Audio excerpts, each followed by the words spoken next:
A mí lo que pasó el sábado con Pecco Bagnaia me dio vergüenza ajena. Quedó penúltimo por delante de Pirro a 32 segundos de Bezzecchi en 13 vueltas y a 3 segundos de Chantra. Yo no lo entiendo, sobre todo con lo que ha hecho Di Giannantonio hoy, que es que ese es el tema. Eso sí que tiene la misma moto y Di Giannantonio no es Marc Márquez. ¿Qué tal? ¿Cómo estáis? Bueno, supongo que el madrugón ha merecido la pena porque hemos visto a un nuevo piloto español ganar en MotoGP. Se convierte en el 16º ganador español en la categoría reina y hace muy poquito también tuvimos a Fermín Aldeguer, así que el deporte español está de enhorabuena y el motociclismo español está de enhorabuena. Y me alegro especialmente por Raúl Fernández porque si me habéis seguido en mis vídeos, tanto aquí como en TikTok, pues es un piloto al que siempre he tenido mucha fe desde que le vi también en Moto2 con KTM y sobre todo la historia de Raúl refleja a la perfección que este mundo no es fácil, este mundo es muy complicado y que precisamente cosas como hacer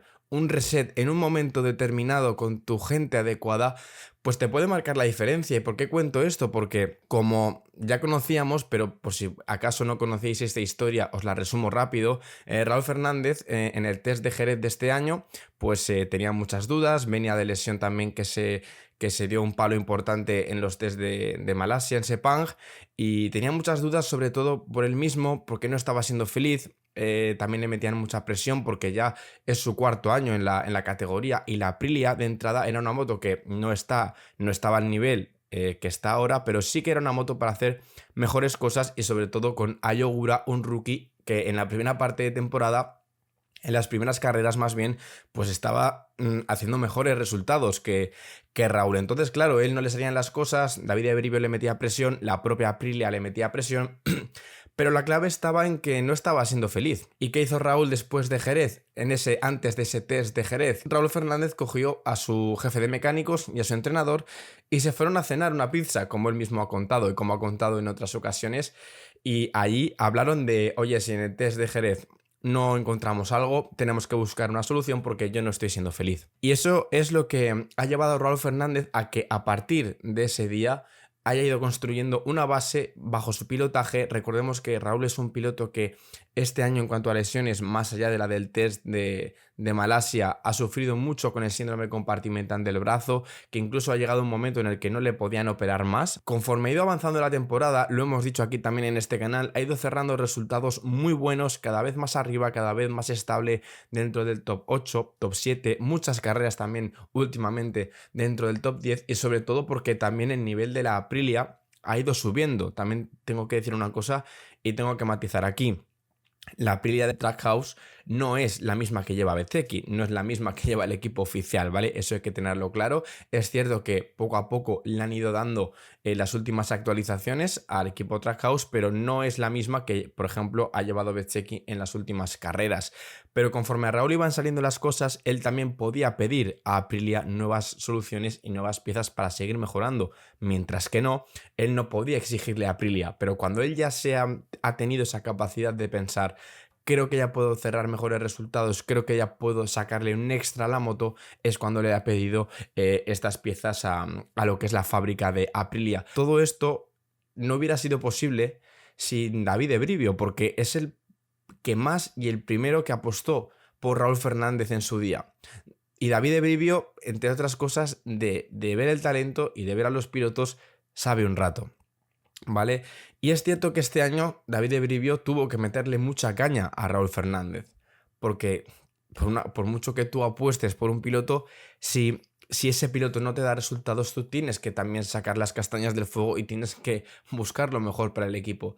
Y David Ebrivio tuvo charlas con él muy duras, muy intensas, en el que le abrió los ojos y le dijo: Raúl, si esto no mejora, te voy a bajar de la moto. Evidentemente yo no sé si se lo dijo así, pero realmente es lo que Raúl Fernández ha contado varias ocasiones y David Ebrivio esto no lo ha ocultado. Pero también es normal y a Raúl Fernández le han caído críticas porque le tenían que caer críticas porque a veces daba la sensación de que incluso no daba el todo encima de la moto porque no encontraba la solución con la que hacerlo.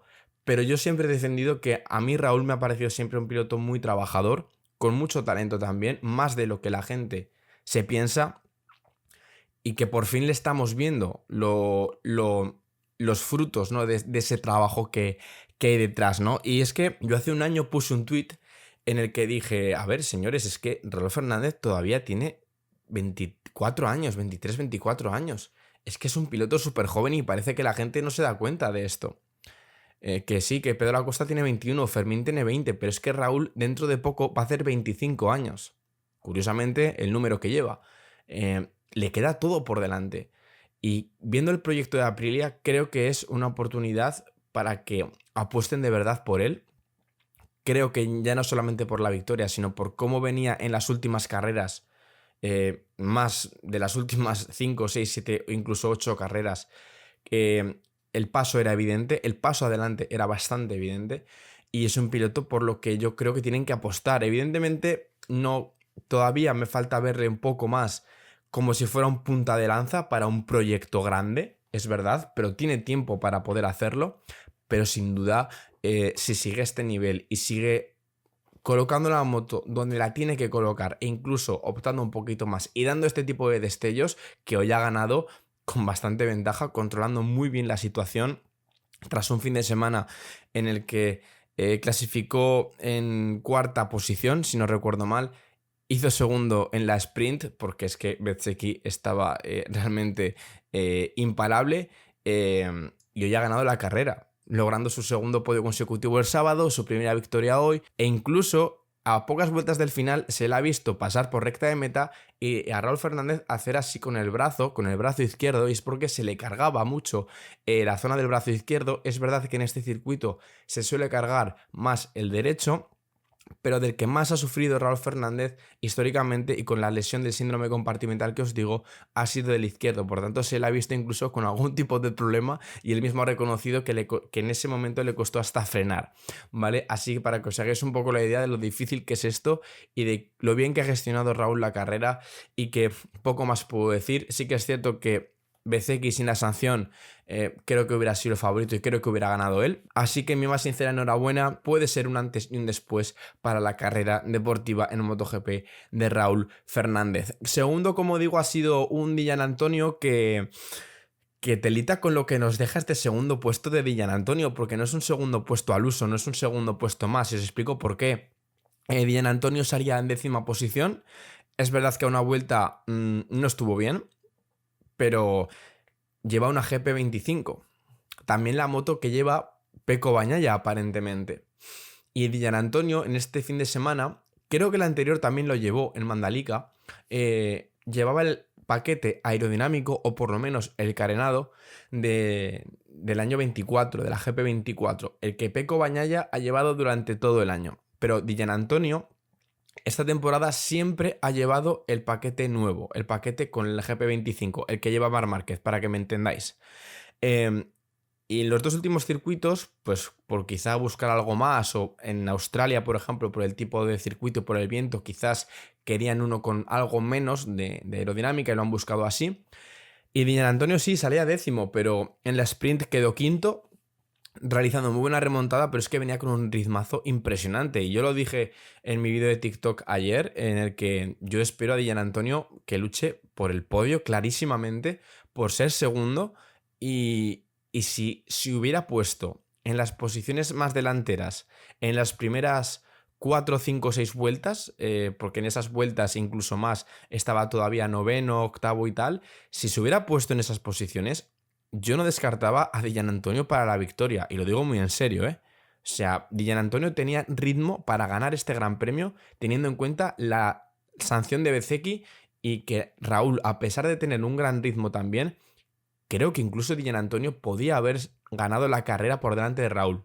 ¿Cómo es posible que Dillan Antonio, con todavía una moto más parecida a la de Pecco Bagnaia, porque Dillan Antonio es piloto factory, Dillan Antonio sí que lleva la moto oficial, como la que lleva Marc y como la que lleva Pecco, ya no solamente por la parte de fuera, sino por la parte interna, también tiene ese motor 25 homologado, el mismo que lleva Pecco Bagnaia, básicamente.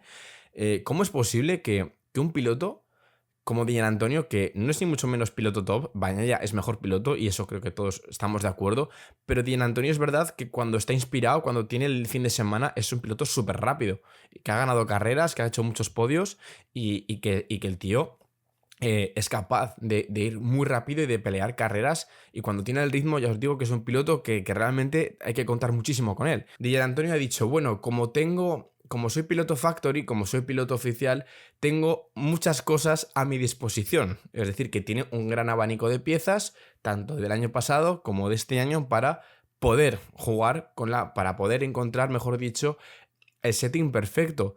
Y claro, ha dicho que todo ha funcionado muy bien, que el trabajo con el equipo ha sido muy bueno y que, ojo, está muy orgulloso de Ducati y muy orgulloso de la moto. Repito que es la misma moto que lleva Pecco Bagnaia. Es que para que veáis un poco el contraste con las situaciones de uno y otro, ¿eh? Puedo elegir lo que quiera y me he encontrado muy bien con la parte delantera, que es con la parte que más está sufriendo Pecco Bagnaia este año. Así que, ¿esto qué significa? Pues que lo de Pecco puede ser mental. Lo de Pecco es que no se adapta a ese cambio. Pero ¿por qué Dylan Antonio con su equipo de trabajo han logrado encontrar ese paquete para él perfecto para este circuito? Es verdad que en Mandalika Dylan Antonio estuvo desaparecido. No tan mal como Bagnaia, pero tampoco se le vio. Eso es cierto.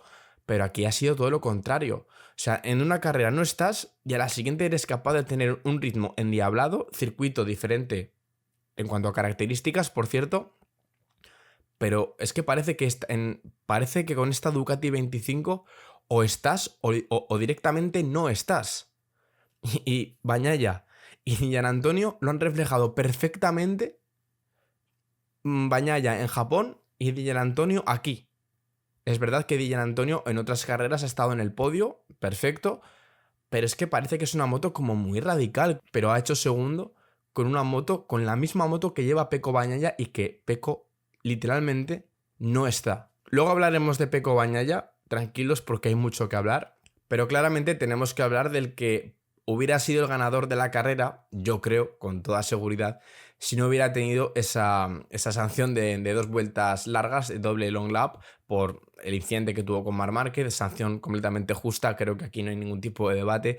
Pero es que Bezzecchi ha salido con una estrategia que ha cumplido a la perfección, pero a la perfección.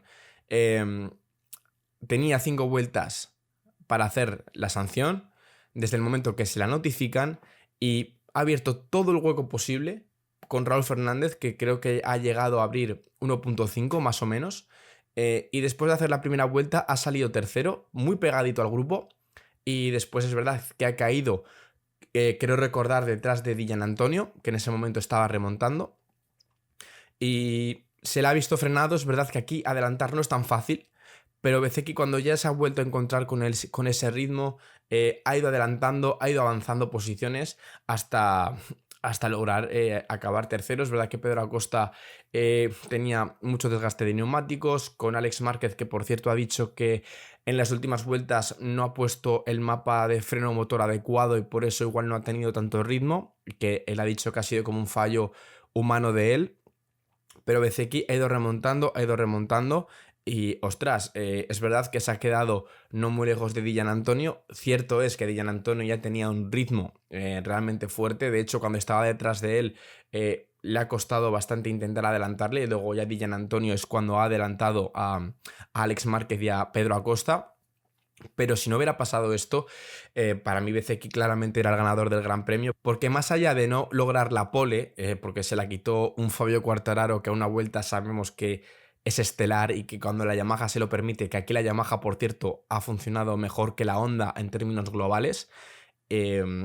De no ser por eso, Bezzecchi hubiera hecho una pole tremenda, pero salió segundo y la sprint pues la ganó como tenía que ganarla, ¿no? La verdad, y aquí pues es que incluso, también lo dije ayer, que yo evidentemente para la victoria lo descartaba porque me parecía una locura, pero es que el tío ha quedado tercero después de hacer dos vueltas largas de sanción. Por tanto, creo que esto resume muchísimo el momento en el que está Bezzecchi, resume muy bien también el momento en el que está Aprilia. No es mejor que la Ducati, porque creo que la Ducati en global es más completa, pero sí que tiene puntos que para mí son mejores que la Ducati actual. El tren delantero de la Aprilia es un espectáculo.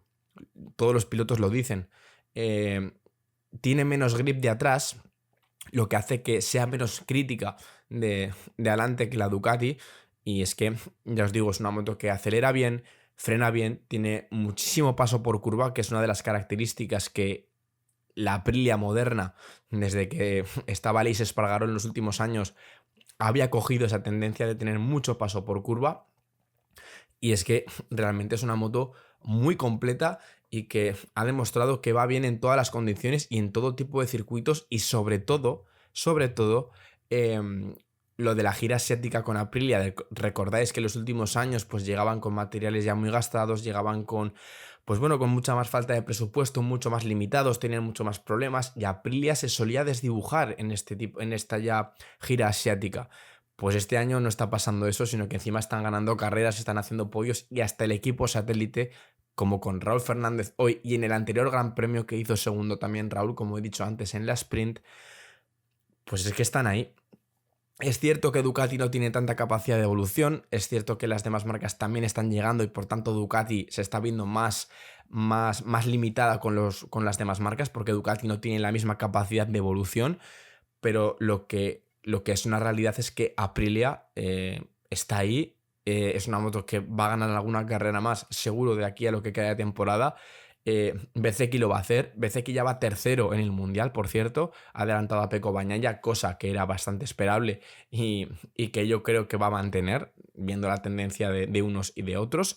Y lo que no se puede dudar tampoco es de la temporada que está haciendo Bezzecchi, que está siendo totalmente inesperada, porque nadie se esperaba que Bezzecchi tomase las riendas del equipo como Aprilia, de una fábrica en la que nunca había estado. O sea, nunca había sido piloto fábrica Marco Bezzecchi, y ha sido una sorpresa para todos, para Rivola, para Bonora, para él mismo, yo creo, y para nosotros, porque la bandera de ese proyecto iba a ser Jorge Martín. Y encima qué rabia me da esto, porque Jorge Martín lo que podría estar haciendo con esta moto, si no se hubiera lesionado, vamos, estaríamos teniendo una lucha preciosa con Jorge Martín, con Bezzecchi, con Marc, con todos los que hubieran estado ahí desde el principio, con Pedro Acosta también, con Alex, por supuesto. Y qué pena, ¿verdad? Pero esta moto, está claro que la moto funciona, que el proyecto sigue creciendo y Bezzecchi lo sigue demostrando, y ya os digo, se lleva un podio después de otro fin de semana absolutamente espectacular. Y en cuarta posición nos encontramos a un Alex Márquez que ha vuelto a firmar un fin de semana de menos a más, sobre todo teniendo en cuenta las dificultades que ha tenido Ducati en general con ese neumático trasero más blando o súper blando, como ha dicho Alex Márquez, que ha traído Michelin para este trazado, con el que a Ducati les ha costado más meterlo en esa ventana de trabajo, ¿no? Es cierto que Alex clasificó en sexta posición, hizo una sexta posición en la sprint, pero que se equivocaron al meter el neumático medio delantero, porque se le vino rápidamente abajo en las 4 o 5 primeras vueltas, y ya Alex tuvo que sufrir. Pero hoy en carrera pues ha montado el duro delantero y la cosa ha sido ya otra historia, porque Alex Márquez se ha encontrado con mucho ritmo, ha estado luchando constantemente por el podio, y la verdad que Alex parece que no, pero siempre está. Y eso es una capacidad que no todos los pilotos tienen. A pesar de que se le vea menos o se hable menos, Alex Márquez te ha firmado una cuarta posición, pero que perfectamente podía haber sido un podio. También es verdad que le ha pasado, que os lo he dicho antes, que se ha equivocado al meter un mapa de freno motor, por lo que en las últimas vueltas ha tenido menos ritmo, por lo que quizás podría haber logrado incomodar un poquito más o aguantar a Bezzecchi. Creo que era un poco complicado, porque Bezzecchi tenía muchísimo ritmo, pero aún así Alex Márquez creo que se tiene que ir muy contento, porque es una carrera en la que lo ha dado todo. No se le puede pedir más. Creo que, bueno, ha sido la segunda mejor Ducati, y sobre todo con el objetivo de subcampeonato mucho más cerca, que en Malasia ya lo puede dejar sentenciado, porque Pecco creo realmente que no le va a poner en ningún tipo de dificultad. Pero vamos, para mí, o sea, es evidente que Alex Márquez ya es subcampeón del mundo, pero cuando lo haga, cuando lo certifique de forma matemática, pues se tendrá que valorar y se tendrá que hablar de la grandísima temporada que ha hecho Alex Márquez, porque es que es así. El primer tramo de temporada que hizo fue absolutamente espectacular, y si no hubiera estado Marc Márquez, Alex Márquez hubiera ganado muchísimas carreras, y creo que eso se tiene que decir, no se puede olvidar. Y desde luego que que es de admirar lo que está haciendo Alex Márquez y sobre todo que es un piloto que trabaja y que al final ha conseguido un resultado en el que, como digo, se ha vaciado, se va tranquilo porque lo ha dado todo y eso es lo más importante. Piloto que lo da todo también, pero que le falta moto, es Pedro Acosta. Pedro Acosta se va con una quinta posición en clasificación, un podio en la sprint y una quinta posición en la carrera. Pero es que os digo una cosa, creo que era lo máximo que podía hacer. Pedro Acosta está claramente por encima del nivel de la moto, pero clarísimamente. O sea, se ve muchísimo en el pilotaje. Es un fuera de serie. Y quien no lo quiera ver, que no lo vea. Es que la KTM no está para estar luchando por un podio tan claro como ha estado luchando en este Gran Premio. Porque no hay que ver dónde están las demás. Binder es verdad que el domingo ha mejorado, Bastianini ha remontado, pero ¿dónde estaban en clasificación? Y Pol Espargaró, que chapó por él, por cierto, ahora hablaré un poquito más, ha estado también delante de Bastianini y delante de Binder la gran parte del fin de semana. Y eso hay que tenerlo muy en cuenta, pero es que está claro que la moto no está para meterla donde la mete Pedro Acosta. Y eso es que es una realidad. Y en esta carrera lo único que era privado de luchar por el podio es el desgaste de neumáticos, porque sobre todo en el sector 4 es donde deslizaban mucho y ahí desgastaban mucho el neumático. Y ahí se veía perfectamente a nivel visual cómo las demás motos le cogían más a Pedro por este problema, ¿no? Que os estoy diciendo. La forma en la que pilota Pedro esa moto, pues es que está muy por encima. Y Pol Espargaró lo dice, que ve los datos y dice que Pedro hace cosas increíbles que nadie puede replicar. Y será por algo, ¿no? Si alguien sabe de esto, es un tipo que sigue compitiendo a este nivel, no como es Pol Espargaró. KTM tiene que seguir dando pasitos de aquí a final de temporada y de aquí al año que viene, porque Pedro es que si tiene las armas es que es capaz de estar luchando por cosas mucho más importantes. Y el que no es tan sensacional, ya para acabar hoy el vídeo, es lo que está ocurriendo con Pecco Bagnaia. Es verdad que hoy en la carrera pues parecía un calco de lo que pasó ayer en la sprint, porque salía, es verdad que sancionado, salía 14º, se estaba volviendo a caer para atrás como los cangrejos, o sea, todo hacia atrás, no paraba.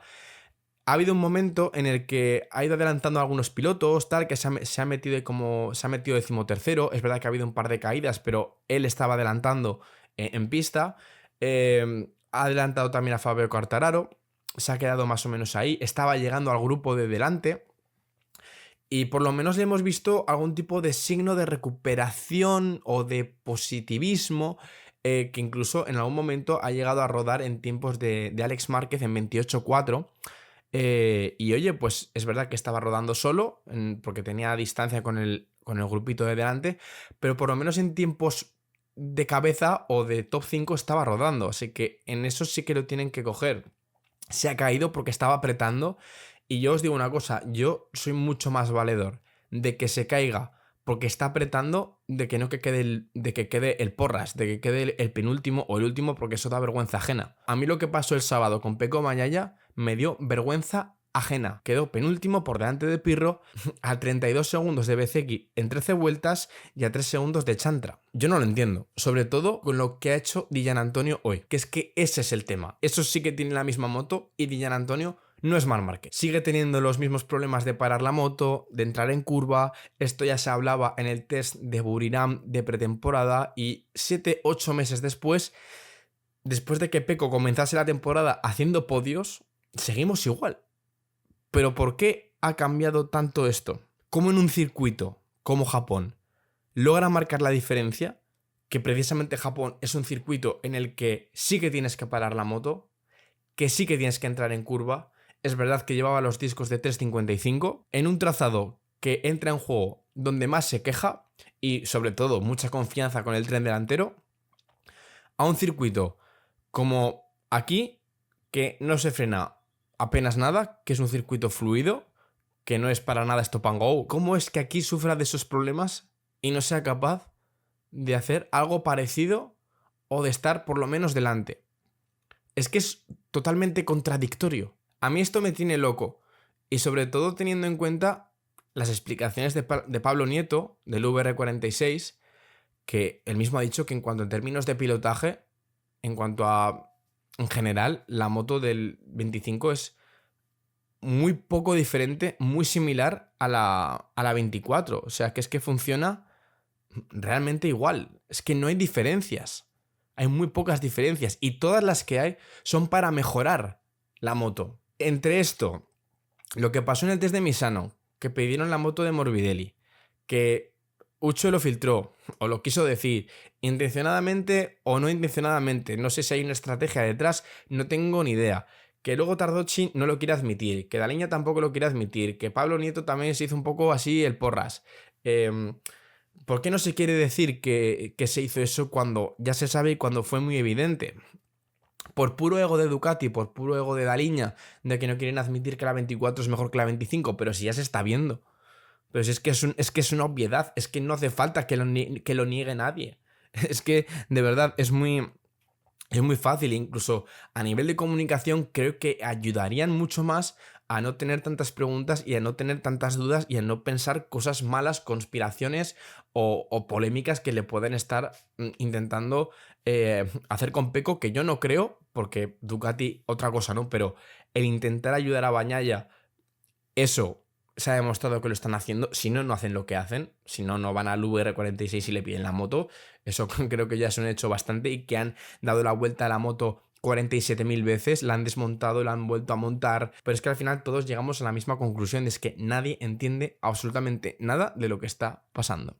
Pecco no sé cuánto va a aguantar así, no sé cuánto va a aguantar así Ducati, sobre todo porque no va a quedar tercero y sobre todo que Pedro Acosta, que antes se me ha olvidado, está a 41 puntos de Bagnaia. Yo no digo nada, pero viendo las tendencias, no sería una sorpresa que Pedro Acosta superase a Pecco Bagnaia a final de temporada. Así que es una situación que me parece alucinante, me parece inexplicable, me parece alucinante y que por muchas vueltas que le demos no lo saben ni ellos como para saberlo nosotros. ¿Qué solución o qué narices está ocurriendo con Pecco Bagnaia?